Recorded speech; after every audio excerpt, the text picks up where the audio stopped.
Hi everyone, I'm Sanai Sandy, and this is the first episode of To Be Feminine. To Be Feminine is a journalism project that I've been working on, conceptualizing for a while. I'm working on it. I got a grant to fulfill my my dream, of actually getting it done. But yeah, it's basically just a project focused on the triumphs and struggles of the feminine experience. I want to highlight some of the things that happen as a feminine person. I feel like being in college, and well, this is stuff that you deal with your whole entire life, but being in college specifically, I've had a lot of things happen to the people around me that I'm just like, this is, I don't know, not normal. And I feel like I've just had a lot of deep conversations with females and feminine people that made me feel like not everybody that has something to say is somebody, if you know what I mean. Like, you don't need to be a famous person to have important things to say. So I wanted to give a space to allow people to share their experiences, their triumphs, and their struggles. Is not just going to be a struggle thing. Like, this first episode, we have the Optimist on, and she is a young talented artist. She's very confident, and I just love talking to her. And I saw her for the first time at a concert at school. But yeah, I just want to highlight the triumphs, like I said, the triumphs and the struggles of the feminine experience. And there's a lot of more things that are going to happen with this, but this is the first part, the journalism aspect. So I'm very excited to start it. I hope you guys enjoy, just listen. You can listen to it in the background.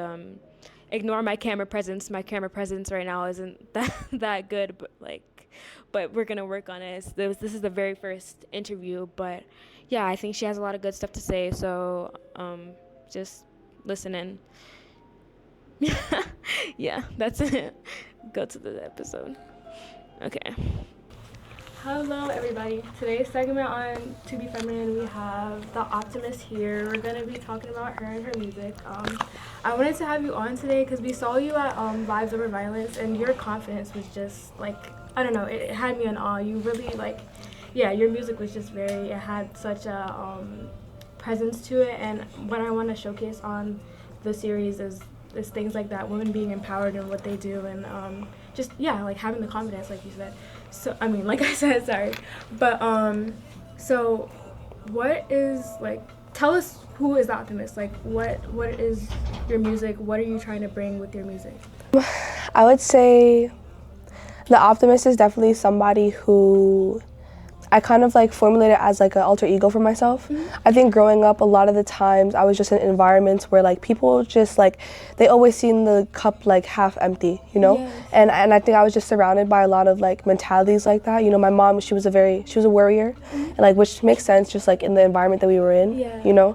So when I was younger, I guess I was very optimistic about things. I just wanted to show my mom and tell my sisters and tell my friends that just life is good, and life is only gonna get better, and it only is gonna get better if you see that for yourself, Mm-hmm. So around 10th grade, I started making music, and people just always called me optimistic. They were just oh, you're such an optimist, bro, not everything is always so go lucky and stuff like that.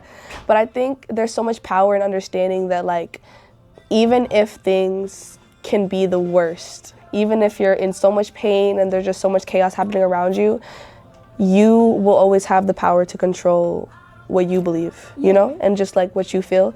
And I think that to align that with something that aligns with just positivity and love and potential and hope, I think that's what really just keeps me stable. That's what keeps me being who I am. Yeah.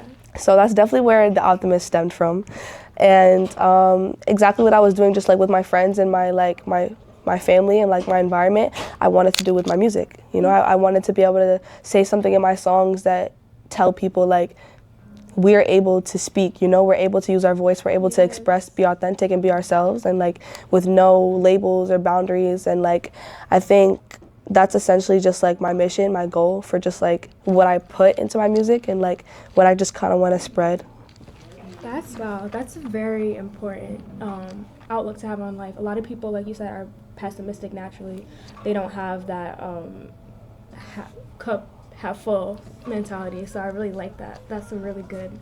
Yeah, that was a great explanation. I didn't expect that much. I just have some points down here on these little stars. But so who's somebody that you look up to in music? Like, where do you get your inspiration from? So I think a lot of my inspiration, it kind of stemmed from J. Cole. Like, I think I had an era where I was just like, anything I did, I was just binging J. Cole, J. Cole, J. Cole. Like, it's like, especially during COVID, I think I just had a time where I was just like feeling very low. Yeah. And like J. Cole, I realized that like what makes a true artist an artist is like somebody who says something in their music, something, you know, somebody who like uses music as a form of like rebellion, as a form of like. That's one of the reasons why I wanted to talk to you, because it's been something that I've been learning a lot about in my classes and just outside of my classes. The music that we're hearing today, even though it'd be good, like the beats and stuff, there's not a lot of actual messages behind what people are saying. And from your new album and from the stuff that you had before, you have a lot of different things that are actually have a message to it, and you're such a young person doing that, and that's really important, that in this new generation of music that we have young artists that are having a meaning to their art. Literally. And I think that's just like, that's so beautiful to me to know that like, and I feel like it's something that I'm aware of, it's something that you clearly just stated that you're aware of, like, and I think a lot of people are aware that like our music is lacking substance, you know, it's lacking something. And I think another reason why I did want to do music and just like be a part of that culture is just because I understand that that is what formulates society's beliefs, you know, society's like behaviors. It's like we're led by what we see the masses do, you know, and celebrities are, you know, if they're popping pills and going to strip clubs and, you know, and like, you know, just like, and like over-sexualizing things, then that's what the people are going to listen to, and it's going to become their subconscious mind. It's going to become their behavior. Wow, that's great. So as a woman, you're going into like the stuff that I wanted to talk about. As a woman of color, rapper, your place is very important. Like you really just said what I wanted to ask you about, but like your place in that is really important, and I'm really glad that you see that. I love that. So I really like the song "Power of a Fed Up Woman," not just because I love that song. It ties in with the show, but like it's just a really good song. So could you talk about what that song means to you? I would love to. Yeah. Oh my gosh. Okay, that was actually, it was a song on the album, like my first album I released, that I wasn't sure if people were gonna mess with it, because like, you know, like business wise, I think like if you like subjugate your target audience, like it like I guess like statistically like it lowers the audience view, you know? So I was thinking about it, and I was just like, you know what, fuck it, like I'm just gonna make a song for the girls then, you know? But over time, I started to realize that like I was getting like comments on SoundCloud and stuff, just like about like how it was like dudes. Yeah. It was like guys like texting me and being like, yo, that's tough. And I was like, and I think that's what made my heart warm more, because it's like, there's so many other people who needed this. You know what I mean? Yeah. And I think just like to like further like explain like the process for that song, like I made it because I think like I grew up in an all-female home. Like when I was younger, like my dad left a little earlier, so it was just me, my mom, and my two sisters, and then I also lived with my grandma at a certain point. So you know, it was just the whole family structure was just women, but there was a pattern of behavior in my family where like I would see that like the women in my family would be very like codependent on like men, you know? Yes. And I would see just like the aggression and just like the frustration from my mom, like from my older sister with her boyfriend, and like my grandma too, like of just like being fed up, you know? It's like you give and you give and you give, and you're being gentle, you're being caring, you're being like what a woman is supposed to be in the eyes of society. And it's like no matter what you do, like you're getting taken advantage of, you know, you're being mistreated. So I realized that, and I think it was something that I was going through at the time too, because at the time I was talking to somebody and I was just seeing like repeating behaviors, and I was like, no, like, and like one day I was just like, no, like I'm fed up. Yeah. And the chorus came to me, and I was just like, yeah, power of a fed up woman. Yeah, I got the power of a. I love that song, truly. It's actually really amazing. One thing you said about like audiences, and I wanted to know, do you feel like kind of like what we were saying about earlier, the what mainstream rap is really pushing, like the narrative's pushing. As a female rapper, do you feel pressure to do certain things or rap about certain things that are more popular? I feel like there is a certain type, even though like I'm not gonna say I don't listen to that type of music, but there is a certain type of female rapper that is pushed out more. Yeah. It's not usually the ones that are making conscious music or even like wearing, like covering up their body and stuff. Yeah, like that. literally. This is actually a battle I've just been like having within myself. Yeah. So I love the questions you're asking.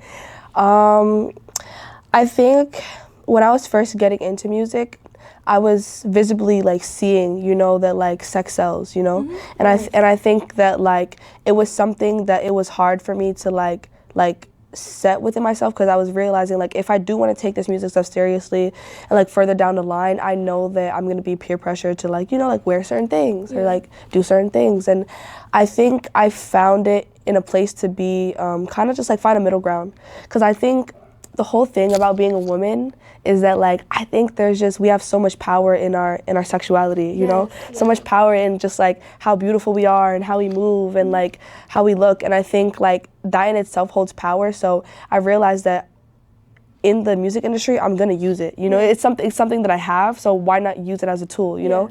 But I think I don't ever want my music to be corrupted by it, you know, or my image to be corrupted by it, because I want people to see me for who I am, but also know that like I am a woman and I do have these you know, abilities, and I do have that persona, if that makes sense. For me, like whenever I think about that, I feel like it's just the power of choice. As long as that's really what that rapper wants, and it's not like the you know, the label trying to push that onto her, that she can do whatever she wants. But literally, yeah, that was an amazing answer.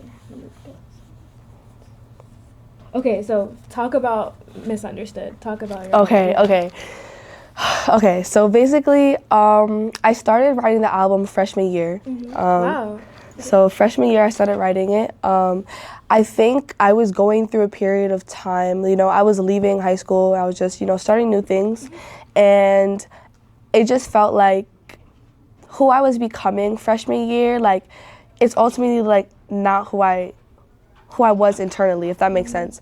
I think, like, definitely, like, when we're in certain environments, like, or at least for me, like, I tend to mask, if that makes sense. You know, like, mask just, like, who I am on the outside, and, like, I feel like somebody wouldn't look at me and think that, like, oh, she's a conscious, deep thinker, you know, or think, like, oh, like, she lays in grass or hugs trees, you know what I mean? Or, like, you know, and I think, like, anybody can be walking down the street, you know, anybody can be walking down the street and you wouldn't know what type of person they are. You wouldn't know what they believe in or how they think until you have that conversation with them. And I think ever since a kid, like, I've just been misunderstood, you know, like never really, like, you know, I was a middle child too.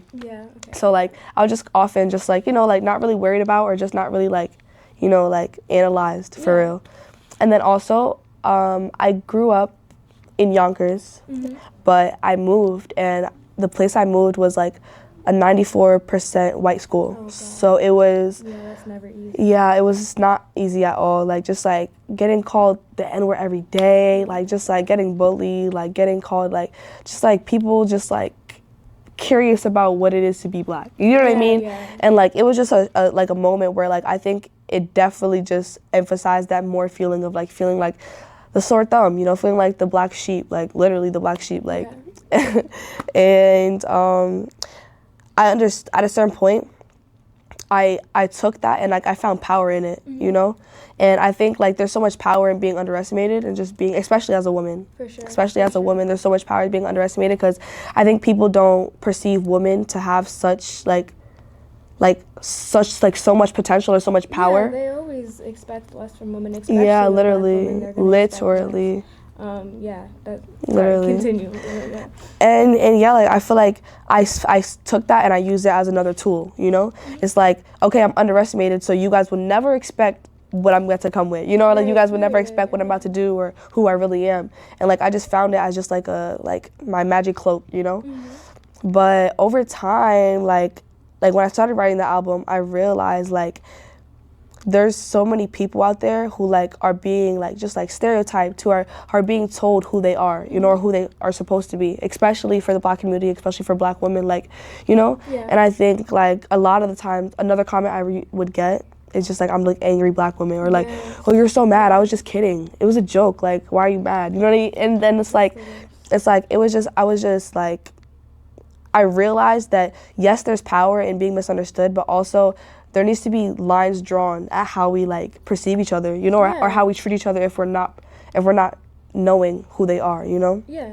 So I just started writing different pieces, and I just wanted people to understand that like there's a lot of different levels I kind of like take throughout the album. Like I think the first one is just kind of introducing like don't play with me, like if that makes sense, like, you know, like, so like the first song is just very like, I think it's very like flashy, it's very out there, like basically saying like a big fuck you to everybody who just like, you know what I mean?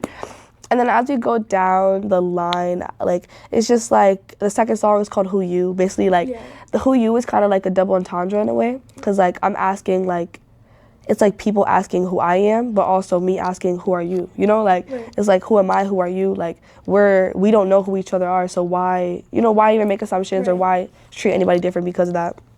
And like, you know, just all the other songs, I think they just really touch on just like being authentic and not letting people have a say on who you are, like at all. That's my one thing. Like I think there was so many times where like I fell victim to just like believing what people believed I should be or who I was, you know. And I think like just throughout that whole album, like every time I write music, it's like a spiritual experience for me, like, and like that whole album I learned way more about myself, and I feel like I gained so much more confidence in like who I am, because I realized like I'm writing this and I want people to know this, but like I need to be secure in this as well and know that like no one can tell me who I am. I ultimately have the will, I have the choice to identify who I want to be and what I want to do and what I want my life to be, you know?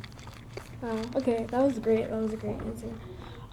One of the songs on the album, and you performed this at Vibes Over Violence too, Seed. I feel like it's a very important song, especially for the times we have right now. So literally. Can you talk a little bit more I would love, that's actually my favorite song on the album. During that time, I was going through a lot, like low-key, like politically, like, so I think like there was a time where like just like my money, my financial aid and all that stuff, like it just was looking a little rough, you know? And like that just like that sprouted a whole like other like spiral for me, like about who ultimately holds the power in society, you know? And it's like I started thinking about it, and like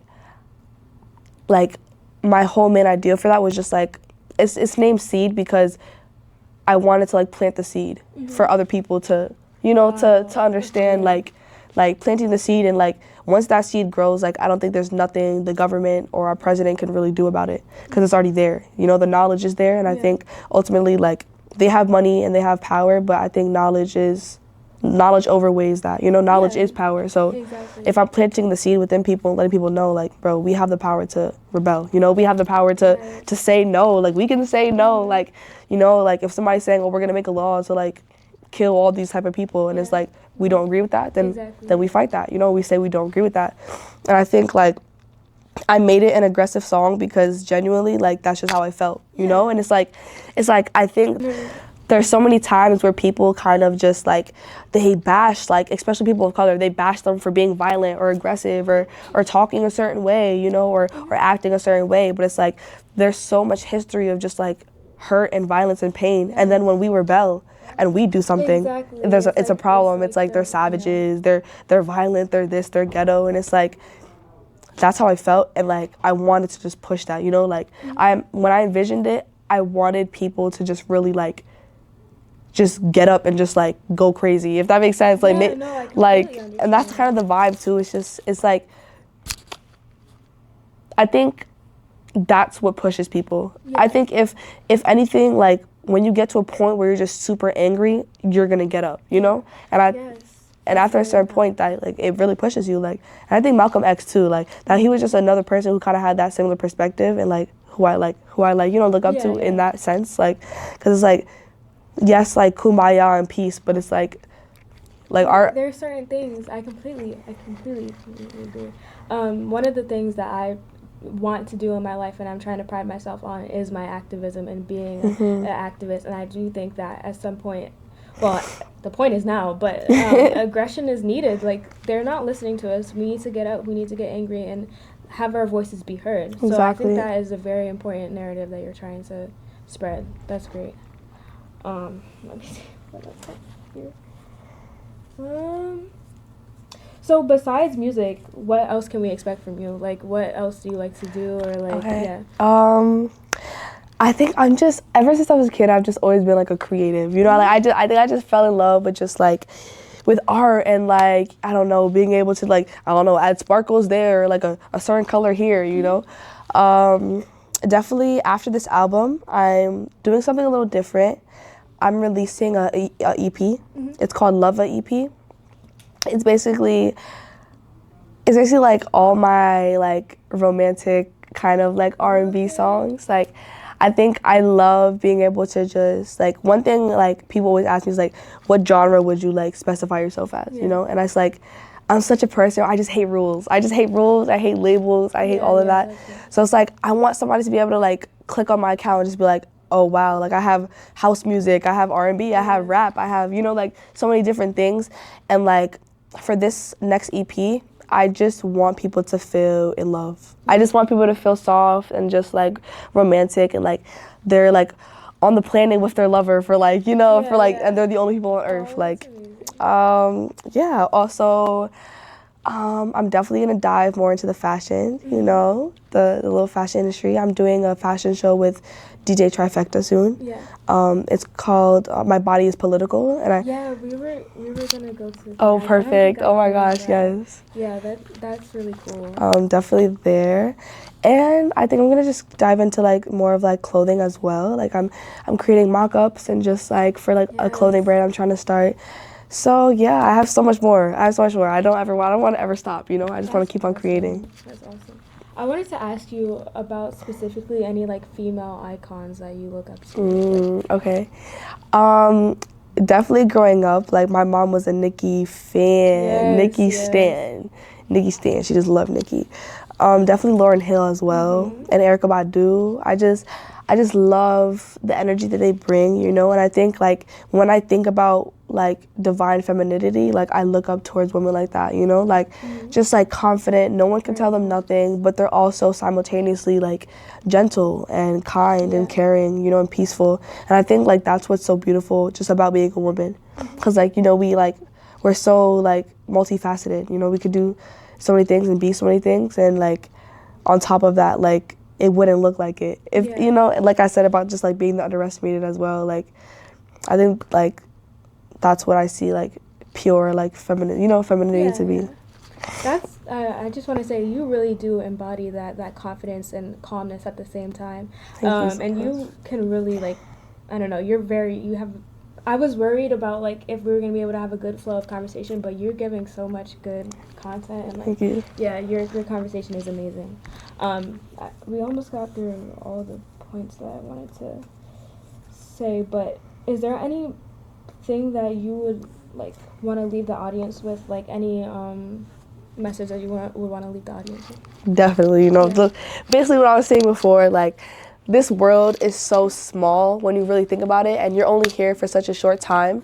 You know, I think like what makes me able to really create the best and just like be the most authentic and just be confident is knowing that like life is a gift. You know, not many people get to live life, and not many people get to live life the way we're able to, you know, like 2 legs and breathing properly. And like I think sometimes life can just get ahead of us and like stress us out, and there's so many things surrounding us that can distract us from what it truly is. But at the end of the day, like when you're on your deathbed, like I want you guys to be able to feel confident that you lived to the most potential that you could. You used your potential to the highest capacity, because every single person has so much light within them, and you guys have so much light within yourselves that it would blind the universe, you know. And I think like tapping into that and feeling confident that you may not know everything and you may not be able to have control over everything, but you can still just be who you are and live your life. And I think like that's where you hold the most power, just knowing that no one else in the world is like you, and nobody can ever tell you to be nothing else but you. And I think that's ultimately what I feel like is gonna just save the world, just you being yourself. And yeah, so never change, keep on being you, and be confident in that, and love yourself, love others, because others are yourself as well. And yeah. Okay. I do have a little gift for you. You're on Oh! the first interview, and I'm just really excited to be like finally starting this project. Oh So, my little gosh! things in there. We made you bracelets. A bracelet. Yeah, I'm having. Oh my god, I'm about to cry. Having the girls make bracelets tomorrow, so we wanted to make you some.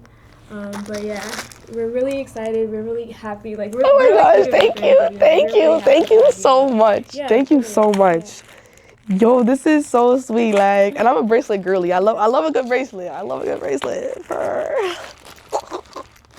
Thank you. Yeah, I think this is enough for the segment. All right. Thank you so much. Thank you. Thank you for even having me here. Of course. For being able to like have the opportunity to just share my voice. When I saw you thank on you. the stage, I was like, I really should have her on. Like, I needed a lot of different types of content, but I was like, I really should have her on. Like, you have such an amazing confidence and aura about you. Like, you're really gonna be something I can see. Thank you. Thank you so much. Thank you.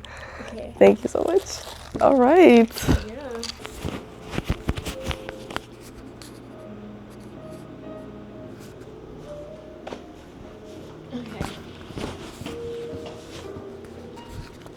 Okay, so that was the first episode of To Be Feminine. I hope you enjoyed it. I'm hoping to post one of these every Friday. So now you should go stream the Optimist stream Misunderstood. It just dropped last weekend. Not last weekend, last week, Thursday the 27th. Yeah, there's a lot of more things to come with this. There's going to be content on Instagram specific, TikTok specific, and then also aspect outside of content that is more of like working with nonprofits and actually making a contribution to society. Not that this isn't not making a contribution to society, but it's going to be more material contributions. Yeah, that's really it. I hope you enjoyed it. This is my first time, so don't judge too hard. I'm really excited to share this with you guys and begin this journey. Oh, also, there's a survey to fill out if you feel like you have a story to tell or if you would want to be on the show. My necklace is backwards. It's okay though. If you would want to be on the show, if you have like a business to promote, or if you have, like I said, a story to tell, in any context, really about anything. Yeah, I've asked a couple people to be on it already just because I feel like they would be such great examples. The Optimist, obviously I asked her to be on, but like I said in the beginning, I don't feel like you have to be somebody to say something. So I just want to give everybody that space to, tell their story, have their voice uplifted. But really, that's it. Yep, have a nice day, I guess. Have a nice day if you're having a day or whatever. Like, if it's a nighttime, have a nice night. Like, have a nice life type thing if you're not going to watch this again. But, yeah, that's it.